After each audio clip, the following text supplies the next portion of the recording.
What's going on, guys? I want to give you a little update as to why my frequency hasn't been quite as high in terms of the uploads. So, basically, starting a new job. Okay, it's a job that's very physically demanding. Can't quite reveal what it is yet. Sorry, I know it's been going on half a year or so, but I finally started. Physically demanding, takes a toll on the body, and I'm required to do 5 days of strength and conditioning workouts. Not just anything, of course, the assigned workouts. And on top of that, though, I love training for strength. This is my hobby, just strength training in general. So I'm going to keep training around workouts, strength and conditioning workouts, everything else. So basically, my life is just going to be working out now. So with that being said, also, this garage is like 120 degrees on average, so I got 3 fans set up finally. As you can see, I'm sweating. I haven't even started yet. That is something that needed to be done. Just insanely hot. Terrible circumstances to get really intense. But regardless, why am I making this video? I'm making this video just to give you guys some insight. So, as you know, I've been working on squats. That was what I was focusing on with the Bulgarian method. I'm not done squatting, but as of right now, the fact of the matter is, now that I have other workouts to work around, sometimes doing double leg days is, it's very hard. Like, my knees were starting to feel it from the almost month straight of squatting anyway. So now I'm going to start squatting multiple times a day. And not that anything's wrong with that. I think that's great. If you want to get really good at squat. But on top of that, now I'm not just training for strength, and I'm not just training to improve my lifts on YouTube and just for myself, For the majority of the time I've been lifting, it's always been for strength and performance for my amateur wrestling career. And then it was mainly just purely for strength, just for fun. What lifts did I want to improve on? What was good? Okay, this is what I'm going to focus on then. Now there's a point where just the strength is not the only factor, okay? Now it's staying healthy. So that's going to be priority number 1. Being healthy, injury-free. Second priority now is going to be more of the look, right? So that's why I can't just do like Jefferson deadlifts, just squats. Like, the look is going to be important as well. And then, of course, strength, just because I love getting stronger. Strength carries over to everything. Strength carries over to speed. Strength carries over to explosiveness, of course. Power is strength and speed. You can't have anything if you don't have strength, okay? So that's my main thing. Now, with that being said, I've been doing squats forever, and then before that I was doing Bulgarian split squats, and I was doing Jefferson-style split squats. It was all squats. It was all lower body for the most part. And before it was all lower body, it was all back, upper back, lats and traps, blah, blah, blah. So as you guys know, I've been neglecting triceps and shoulders and chest, okay? I'm not a believer at all in isolating body parts. I believe that focusing on the movement is what gives you the best results. Now, this is, of course, is a natural. Everything that I preach is for natural lifters. Now, the same can be applied for whatever enhanced lifters, but that's not me, and I don't know what works well for that. Of course, your bro splits, your pump and fluff exercises are probably what works best, since that's what all the pros do. Let's get to the main point here. The main point is I'm going to start getting into pressing, okay? But remember, the first priority for me is being injury-free. So, I want to really increase my bench press, of course, because that is a great exercise for your triceps mainly. You have big triceps, you're going to have big arms. To get big biceps, I'm a big believer in doing pull-ups and rows and T-bar rows and all that type of stuff, not just doing curls. Not to say curls don't have a place, they do, but if you want big biceps, do compound pulling movements. Anyways, so yesterday was my first day getting back into bench pressing. I did decline bench press because, as you guys know, doing just a conventional flat bench press is probably the worst exercise you can do in terms of shoulder health and longevity.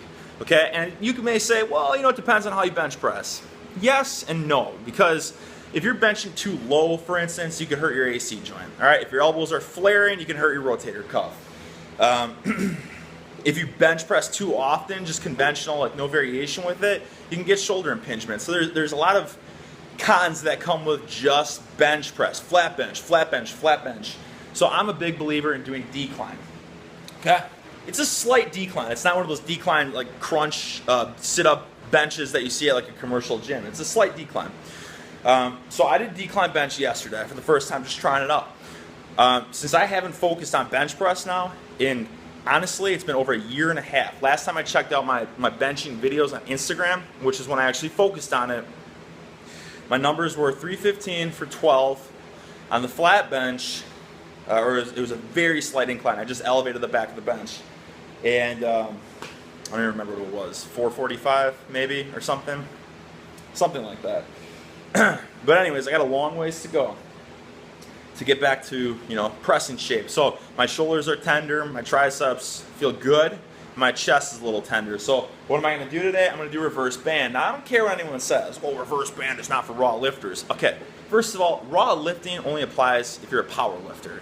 Okay, if you're an athlete or even just someone that wants to get bigger, raw is not relevant. Who cares? That doesn't matter. That really shouldn't matter for you. The reason that reverse band bench press is amazing is because what do we say are the cons for conventional bench pressing? Well, shoulder health, all right, your shoulder integrity. One way or another, you're probably going to tweak yourself if that's all you're doing. So basically with the reverse band, it's taking that issue out of it, right? Because there's very little tension on the bottom actually, and you get to overload the triceps. Personally, I think tricep development is the greatest pro of the bench press, so why not just take that a step farther with the reverse band? So anyways, what I'm going to do, guys, is I'm going to alternate between reverse band and then conventional decline bench pressing. I may do flat or incline here and there, but personally, I don't see the point in it. Everyone should know by now with research or whatever, and articles and stuff like that, that the decline bench press hits your upper pectoral muscle fibers just as much as it does your lower. The fact that people think that decline is for low chests and incline is for upper chest, that's bro science. It doesn't work that way. Okay? So you can already hit your entire chest with the decline. It's easier on your shoulder. And then you throw in the reverse band and it takes out the risk of tweaking shoulders even more so. So I'm going to mainly focus on decline bench. I'm going to do just conventional barbell one day, and if I'm feeling a little tight or a little sore in my shoulders, then I'm going to do the reverse band. So that's what I'm going to start with today. Now I just want to show you guys how I have this set up. I think this is an awesome setup the way I have it. I have one band, okay, from the pull-up bar, and then I just clipped it on to the barbell. I just want to show you guys that this is lower than my chest is going to be, obviously. You don't set the safeties up so that when it gets to the bottom of the chest, it's resting on the safeties. You wouldn't set it up that way. So that's lower, and I have 2.5s on here, and it's the band's not lifting it up. So this is lower than my chest is going to be, and it's 50 pounds. When I take that off, you can see the bar comes up, and that would be about where my chest is. So we're going to call that, this band is taking 45 pounds off at the very bottom. I think it is important to know how much tension the reverse band is taking off for you, so that when you go back to your conventional bench press, you have an idea. You're not going to, right, if I do 455 on this, I'm not going to go to a conventional bench and just try 455 because I know that on the bottom of it, it was, what do we say, 45 pounds? It was 410 on the very bottom. So then I'd be working with 410. So that's that. That's going to be the amount of tension that's taken off from the bottom. And as you guys know, as you work up, the very top of it, there's hardly any tension at all. So I'm not going to test it out. I could test it out and give you rough estimates as to how much weight's being taken off, but who cares? Another point to address is people might say, well, if you're just pressing just for tricep development, why not just do a pin press? Well, what's the point of doing a pin press? I think if a lot of you guys, if you have tried doing pin presses before, you know how frustrating of a movement it is. Because you never know like when it's completely centered, when it's in the right starting position, right? And then you have to, like, every time you put it down, you have to reset. Okay, I mean, at least that's my experience with it. I hate pin pressing. I don't think it's, I think it's a good movement if you're doing singles, but I think for reps it's terrible. Plus, even if you're doing, it's a frustrating movement. So just stick with the reverse band if you have that particular setup. So just wanted to fill you guys in a little bit with where I'm at with my training right now. Expect to see more pressing, and of course I'm going to carry on with the squatting as well. I'm just alternating it right now because my knees have been feeling very tweaky lately with the amount of squatting I've been doing, and then incorporate the double, triple workouts on top of that. It's just too much. And remember, number one priority for me is health and longevity, you know, keeping everything healthy at this point as well. Not much else to say on that. Whew. Anything else? Anything else? No, that's about it, guys.